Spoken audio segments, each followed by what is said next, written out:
Nifty ने पिछले 10 सालों में 10.9% पर ईयर कंपाउंडिंग यानी CAGR रिटर्न प्रोवाइड किया। नमस्कार, मैं हूं अजय जैन, स्वराज फिनप्रो प्राइवेट लिमिटेड से।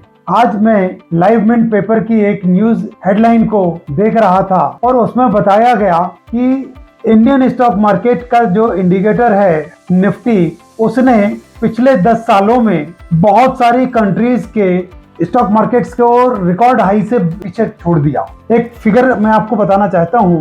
पिछले 10 साल में जर्मनी के शेयर मार्केट ने 5.2% सालाना का रिटर्न दिया, यूरोप के मार्केट ने 4.8% का दिया, फ्रांस के मार्केट ने 6.2% का दिया, मैक्सिको के मार्केट ने 1.4% सालाना का रिटर्न दिया, जापान 7.4% पे रहा और यूएस का मार्केट 6% रिटर्न्स ही दे पाया पिछले 10 सालों में। एंड बहुत खुशी होती है ये शेयर करते हुए। भारत की निफ्टी ने पिछले 10 सालों में 10.9% पर ईयर कंपाउंडिंग यानी CAGR रिटर्न, ये बहुत इंपॉर्टेंट फैक्टर है। भारत में पिछले कई सालों का रिकॉर्ड इन्फ्लेशन 5 से 6% के बीच का है और यदि किसी को अपनी वेल्थ क्रिएट करना है, ग्रो करना है, तो उसको इन्फ्लेशन को बीट करते हुए रिटर्न्स लेना होंगे। और निफ्टी एक ऐसा इंस्ट्रूमेंट हो गया जिसने सर्वथा इन्फ्लेशन को बीट करते हुए रिटर्न्स दिए, यानी लगभग 11% सालाना के रिटर्न्स प्रोवाइड किए हैं। बहुत सारे लोग बैंकों पर रिलाई करते हैं, FDs में रिलाई करते हैं कि हम FD में रखेंगे पैसा, सेफ रहेगा, मगर एक्चुअली सेफ्टी क्या है? वो इन्फ्लेशन के कारण से रिटर्न्स आप पा रहे हो, वो तो निगेटिव हो रही है। अभी आज ये रिपोर्ट पढ़ के और आप लोगों से डिस्कस करने का मन इसलिए किया क्योंकि भारत में अब आपको विश्वास करना होगा, भारत की ग्रोथ में विश्वास करना होगा। अब आप बताइए, भारत की ग्रोथ में FDI विश्वास करते हैं। अभी एक फिगर मैं आपको बताता हूं। अब ये जो 10.9% सालाना की जो ग्रोथ मिली है, आप बताइए किन के कारणों से मिली होगी? क्या हमारी जो हिंदुस्तान के इन्वेस्टर्स हैं उन्होंने ये ग्रोथ दी? तो आप गलत है। इस ग्रोथ में सबसे बड़ा योगदान FDIs का है। सन 2022 में ही $50 बिलियन का FDI हिंदुस्तान में आया था और ये FDI के आने की दर लगातार बढ़ती चली जा रही है। अब एक महत्वपूर्ण प्रश्न आपके सामने आएगा कि जो FDI है वो इसका फायदा उठा रहे हैं, उनका इन्वेस्टमेंट आ रहा है, उनका पैसा पिछले 10 सालों में 10.9% की दर से ग्रो हुआ, हमारे यहाँ की आम जनता का पैसा क्यों नहीं ग्रो हुआ? उसके पीछे एक बहुत सॉलिड सा रीजन मैं आपको देना चाहता हूँ। हिंदुस्तान में अभी भी इक्विटी मार्केट के पार्टिसिपेंट्स की संख्या कंपैरेटिवली बहुत कम है। कितनी कम है मैं आपको 4-5 फिगर्स बताने के बाद बताऊंगा। मैं आपको बताता हूँ, USA में इक्विटी मार्केट में पार्टिसिपेट करने वालों की संख्या, रिटेल इन्वेस्टर्स की बता रहा हूँ, it is more than 55%। UK में it is more than 33%, China में it comes to be 13% और इंडिया में it is very meagerly 3 to 7%। What does that mean? जो पार्टिसिपेंट्स दूसरी कंट्रीज में कहीं कहीं ज्यादा हैं, जो इक्विटी में इन्वेस्टमेंट करके फायदा उठा रहे हैं। जैसे यूएस की कंट्री का मैंने आपको बताया कि यूएस की जो पिछले 10 साल की ग्रोथ है कितनी है? 6% सालाना की। इंडिया की ग्रोथ कितनी है? 10.9% की।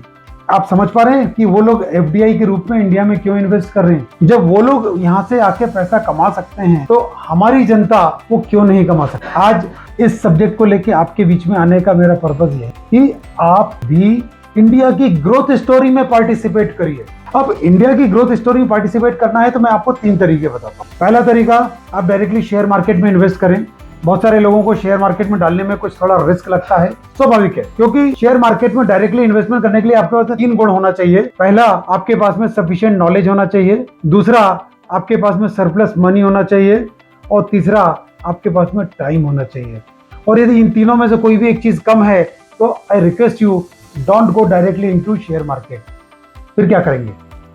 म्यूचुअल फंड है ना, म्यूचुअल फंड के जरिए आप, यदि आपके पास में समय नहीं है, नॉलेज नहीं है, सरप्लस मनी भी नहीं है, तो भी आप इसमें पार्टिसिपेट करके अपने पैसे को ग्रोथ दे सकते हैं, जैसे कि FDIs दे रही है। हाँ, आपको तीसरा तरीका तो बताना है। कैन यू इमेजिन कि 1000 रुपए पर डे से भी आप आपकी इकोनॉमी की ग्रोथ में पार्टिसिपेट कर सकते हैं। यस, म्यूचुअल फंड में SIP के जरिए आप 1000 रुपये महीने से स्टार्ट करिए और इंडिया की ग्रोथ स्टोरी में पार्टिसिपेट करिए। ये आसान है, सुरक्षित है, इसलिए एडवर्टीजमेंट दिखाया जाता है म्यूचुअल फंड सही है।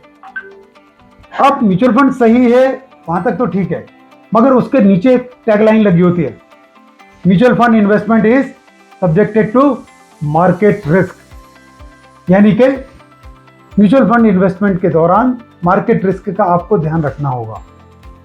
और please read investment related documents carefully. इसका मतलब समझने की कोशिश करिए कि हर इन्वेस्टमेंट हर एक के लिए, हर टाइम होराइजन के लिए सूटेबल नहीं होता। आपको करना क्या होगा कि एक इन्वेस्टमेंट गाइड के पास में जाना होगा, कोई एडवाइजर के पास में आपको जाना होगा जो आपको बता सके कि आपकी ज़रूरतें क्या हैं, कितने समय के लिए आपको इन्वेस्ट करना चाहिए और किस तरह के इन्वेस्टमेंट के प्रोडक्ट में आपको इन्वेस्ट करना चाहिए। मैं आज आपको एक बहुत मज़ेदार अट्रैक्टिव फिगर आपको शेयर करना चाहता हूँ। यदि किसी व्यक्ति ने म्यूचुअल फंड के जरिए 10,000 रुपये पर मंथ का इन्वेस्टमेंट करना शुरू किया, अगले 10 साल तक वो इस इन्वेस्टमेंट को कंटिन्यू रखता है, उसका प्रिंसिपल इन्वेस्टमेंट हुआ 12 लाख रुपए का, 12% की ग्रोथ उस स्कीम ने यदि SIP ने दिया है तो उसकी फ्यूचर वैल्यू बन जाती है लगभग 23 लाख रुपए से ऊपर। ये चीज ये शो करता है कि उस व्यक्ति ने 10,000 रुपये पर मंथ से इंडियन इकोनॉमी में पार्टिसिपेट किया है और उसको उसी तरह के रिटर्न्स मिले हैं जो FDIs को मिले। समय आ गया है, अपने पैसे को अपनी नौकरी पे लगाएं, सही जगह इन्वेस्ट करें, इंडियन इकोनॉमी में पार्टिसिपेट करें और आपके फ्यूचर के गोल्स को अचीव करें। उम्मीद है आपको ये एपिसोड पसंद आया होगा। आगे ऐसी ही रोचक जानकारियों के साथ हम बहुत जल्दी आपके बीच में आएंगे। जय हिंद, जय भारत।